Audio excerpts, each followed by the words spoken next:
This week on Theme Park Worldwide the show, the mystery attraction gets revealed. We talk about ticket prices at many of theme parks and what really is the future of the theme park in the UK. It's all coming up here on the latest episode of Theme Park Worldwide the show. My name's Shawn Sanbrooke, this is Theme Park Worldwide, and that means it's time to cue those titles.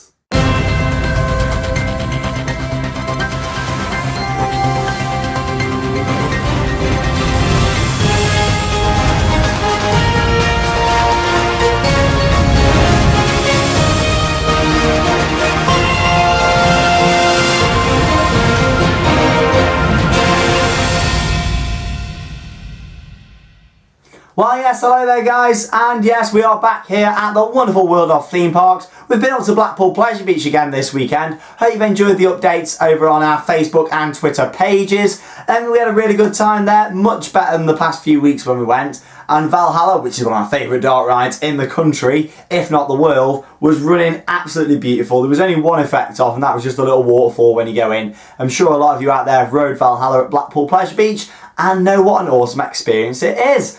Anyway, on to this week's show. Yes, lots coming up. We're going to be having a big debate in this show. I want you guys to comment below throughout this show. What do you guys think? And we will definitely be coming back to it next week to share your comments on what you think to this. Anyway, without further ado, we'll kick straight in with our UK theme park news.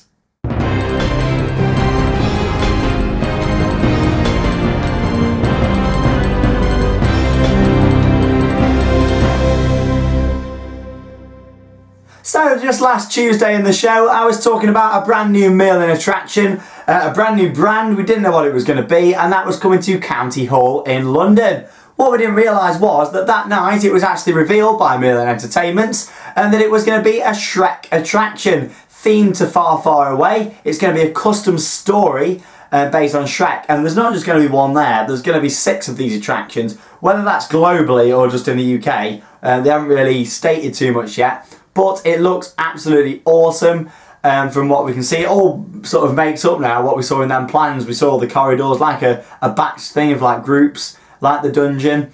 And then you're going to go through and themed experiences. So there we go. It's going to be themed to Shrek. We were speculating that for weeks here, so I'm glad that we now know what it is. Chief Executive of Merlin Entertainments, Nick Varney, said developing an attraction based on Shrek and his friends is hugely exciting for Merlin and the start of what we hope to be a wider collaboration with DreamWorks Animation. DreamWorks done many big big movies. Couldn't decide whether to say film or movies then. Yeah, loads of big foomies before. So are they going to get in contact with them, do some more rides and stuff at the parks? I'd like to think so. It'd be great to see DreamWorks doing some stuff. They don't own a park, so maybe they could start developing Merlin more with DreamWorks films. Who knows? But yes, it's going to be interesting for Merlin doing this. It's going to be really good. Taking over the South Bank now with all their attractions, which is brilliant.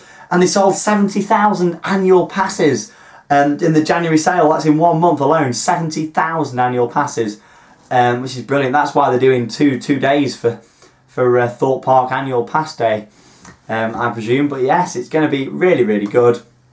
When to see that when it's done. Next up, we're going to talk about the future of our UK theme parks. Now, it's been brought to my attention, a lot of people's attention. There's been quite a few parks closed in recent years. We've had Pleasureland in Southport, which is closed. Camelot Theme Park closed just a couple of years ago. You had American Adventure closed 5 years ago now. 5-6 years ago. But yeah, a lot of parks have closed. What's going wrong, do you reckon? What is the blame for this? Comment below. We'll talk about it again next week. What's to blame for the demise of the theme park in the UK? Is there more visits abroad? More people going to parks abroad? Personally, I think parks abroad seem to be a lot more better themed, more interesting rides than the stuff we've got in the UK. But that's just my personal opinion. I do love the stuff what Europe do theming wise, show wise. Is there a lack of shows in the country? Is that drawing people abroad? The parks here say there's no need for entertainment because it's not needed. Is that a reason why people go abroad? Or is it just a lack of investment or bad weather? Who knows? I want a big debate on this for next week. Comment below or on Facebook and Twitter at ThemeParkWW. And yeah, just let me know what you think to this. Personally, I think, it's down to the weather and the lack of money as well. And possibly in some parks, no investment. Take Blackpool for instance, 1.5 million was lost last year, which isn't great. And then you got Lightwater Valley, which have actually lost £500,000 last year. So it's not good to see these parks making a loss. Let's all get out there this year, support our local parks, and really see how things go. But yeah, let's have a big debate on this. Why are the parks closed? Why is Camelot closed? You know, why did American Adventure close? Is it bad management? Who knows? What is it down to? Could just be better rain outside, you know. Who knows? But yes, comment below. We'll have more of a debate on that next week. That's it for your UK theme park news for now. Obviously the parks are opening in just a couple of weeks' time. Everything will be back in service by the end of March. Daily operation at the parks and stuff. So we'll be back on location with episodes as soon as the parks get going. Let's have a little bit of worldwide theme park news.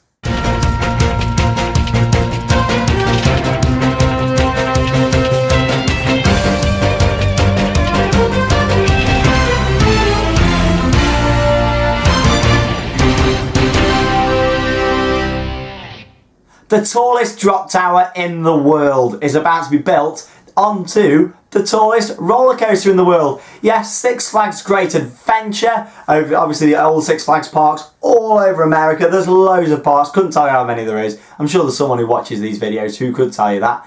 But I haven't bothered looking on Wikipedia to see how many there is. But comment below if you know, I'd be quite interested to know.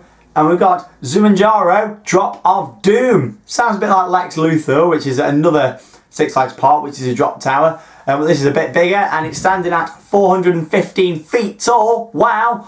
On top of Kingda Car, the world's tallest roller coaster. Kingda Car, there it is actually, Kingda. And you can see really massive ride there. And on that top hat up at the top, that is where this drop tower is going to shoot riders down at 90 miles an hour. Yes, 90 miles an hour. It's going to be amazing. No opening date yet. No opening date yet from Six Flags on this ride. Would really love to get on this year. It's not going to happen, but hopefully next year or the year after we'll be down that side of America and go and do the tallest roller coaster in the world and the tallest drop tower. Will it still be the tallest by the time we get there? I'm not too sure, but if the plans for this one in Orlando come out on the big tower, then it won't be. But we'll soon see what happens. It's going to be a great drop tower. I love drop towers, so it's going to be interesting to see what happens with that. Zumanjaro Drop of Doom. Show you some construction photos. As we get them from the park. We'll keep an eye on them on Facebook and let you guys know first here on Theme Park Worldwide. Now, following on from our debate in UK theme park news, I thought we'd have one for a bit of worldwide theme park news as well. Now, last week it was revealed by Walt Disney Company that ticket prices across the group were going to increase. And at the Magic Kingdom in Florida, it's now $99 for a single day admission ticket to the Magic Kingdom park. It's a lot of money. That's £59 in the current exchange. I was there on the computer, boop, boop, boop, boop, getting the facts for you here on Theme Park Worldwide. But yeah, interesting. £600 million profit across the Disney group last year. And then we see increased tickets like that. So what are your thoughts on this? Are parks getting a bit too expensive? Do Disney think they can charge that amount because of how popular they are? We're having a couple of big debates. It's going to cause a big debate, this. And that's what we want. We like debates. Let's find out what you guys really think to these parks. UK theme parks are also increasing prices. You've got ticket prices going up a few pounds at quite a few of the parks. But then you've got Blackpool Pleasure Beach, which has taken a different tactic. Obviously, we mentioned in UK news about their ticket prices. But they've put the wristband prices down. It's actually £16 to enter. Weekends throughout March, absolute bargain. So they're obviously going down the other approach. Let's lower prices, hopefully get more people in that way. So we'll have to see with that one. What do you guys think? Has it just been weather again affecting the parks? And it's going to be a tough year this year. Let's hope for some good weather. Hope revenue's up and ticket prices remain pretty steady. There's a lot of investment this year, so I can see why ticket prices have gone up at Disney and also Universal, to mention. Ticket prices have gone up there a few dollars as well. So let's see what Disney have to say about this. They said primarily due to increased guest spending at our domestic food, beverage and merchandise spending on the resort.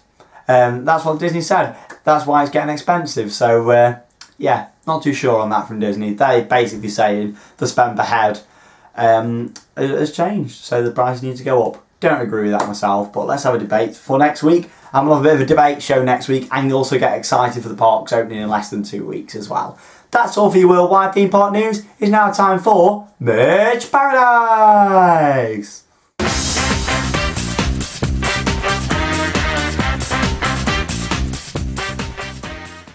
So yes, it's time for Merch Paradise, and last Tuesday in the episodes of the show, I asked you to send in your pictures of your merchandise. But first, there we go. Do you like that? That there is a little shot glass. Look, I've got a massive collection of shot glasses. This whole shelf is full of them, and that's from Two Swords back in the day. I believe this was bought in 2004 from Alton Towers, year of when Spinball Wizard, now Sonic Spinball, opened.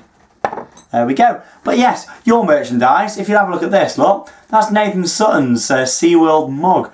Really like that. I'm sure one of them will be sitting on one of these shelves later in the year after my visit to SeaWorld, along with some other mugs. I'm going to need extra baggage, aren't I, in these suitcases. Thanks for sending that in. You got George Crisp with the Portaventura Smiling t-shirt. I've got one there, it's up in my wardrobe. And yeah, really, really like that. Nice piece of merch. Then you've got Jenny Cousins with a hat on there from the Harry Potter Studio Tour. Look at that. Really enjoy that there. And yeah, you look like you're having fun with your hat on there, Jenny. Thanks for sending it in. Next up, you've got Billy Rutherford. There he is with some resins, look. And we've got them resins down there, actually, in the World of Theme Parks. Thanks for sharing them with us here at the show. Then finally, you've got Richard Smiler Jones. Look what he's got there. Wow. What you can see there are like some little holders. They're really cool there, little cups. So yeah, thanks for sending them in. If you've got any more merch, what's interesting, something a little bit unique, but not what you can really buy now, we like old stuff, share it with me here at the show, and I'll share it next week. Let's have some magic moments. There's magic moments filled with love. Hey yes, it's time for a little bit of magic moments, and first up just there, you've got Stuart Proudfoot on the Smiler, the 14 looping coaster that opened to Alton Towers last season. Not long to be back on that, guys, just a few weeks to go. Next up, you got Alistair Dixon with Shrek at Madame Two Swords. Thanks for sending that in. You got 1, 2, 3, 4, 5, 6, 7, 0, 1, 2, 6 with me at Alton Towers. There we go. Thanks for sending that in.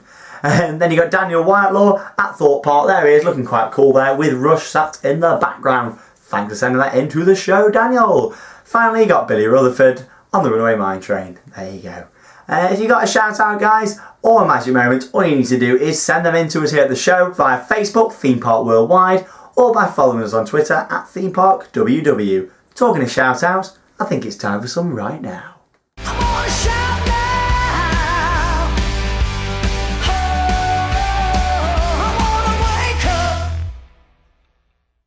There we go, move back over here a little bit, just near to where my new piece of merchandise will be going just outside very, very soon. Can't wait till we're done. Teased you with it last week, I'm sure you'll see a little bit more soon. Yes, shout outs. First up, you got Theme Park Update, Matt Swain, Alton Towers AQA, Jennifer Cousins. You got Ring Gaming, Alton Towers Mad, Tom Lander, Burnley Mad, Man United Fan 7659, Ellis Jones Hawes, Theme Park Lover UK, Worldwide Attractions, Charlotte Shataris. You've got Jordan Man United Coxey. We love all these Man United fans, you know. I'm not a football person myself, but there you go. Man United must be popular. You got Cam Crazy, Dan Bannon, EBJ, Nathan Murr, Billy Exodus, Mike Pickney, the Theme Park Capital, 1, 2, 3, 4, 5, 6, 7, 8, 2, 6, Theme Park Inferno, the Ninja Cat 20, Theme Park Mag, Sean, we're loving the name, Harry and the Nathan Rogers, Ryan Jones, Nathan Fisher, Stephen Preston, Mark Fenton, Sam Carroll, Annie Stribling, Mr. Theme Park Central, Daniel Fotheringham, Team North, Will Deneau, that was very manly, Dan Keaveney, Graham Cambridge, and happy birthday to Jasmine Vickers. There are your shout outs for this week. If you want one, just send them in via the usual method. All you need to do is comment below, tweet me at ThemeParkWW, or just send me a message on our Facebook page. That is all for another episode of the show. As you can tell, I've been very lively during this episode after a great weekend up at Blackpool, getting bashed about on them wooden coasters. Yeah, it was a great weekend. We loved it. Anyway, that's it for the show. I'm back next Tuesday. Many more videos coming every night this week on the channel. My name's Shawn Sanbrooke. This is Theme Park Worldwide, and that means it's time to cue them credits. See you next week. Have a good one. Smile always.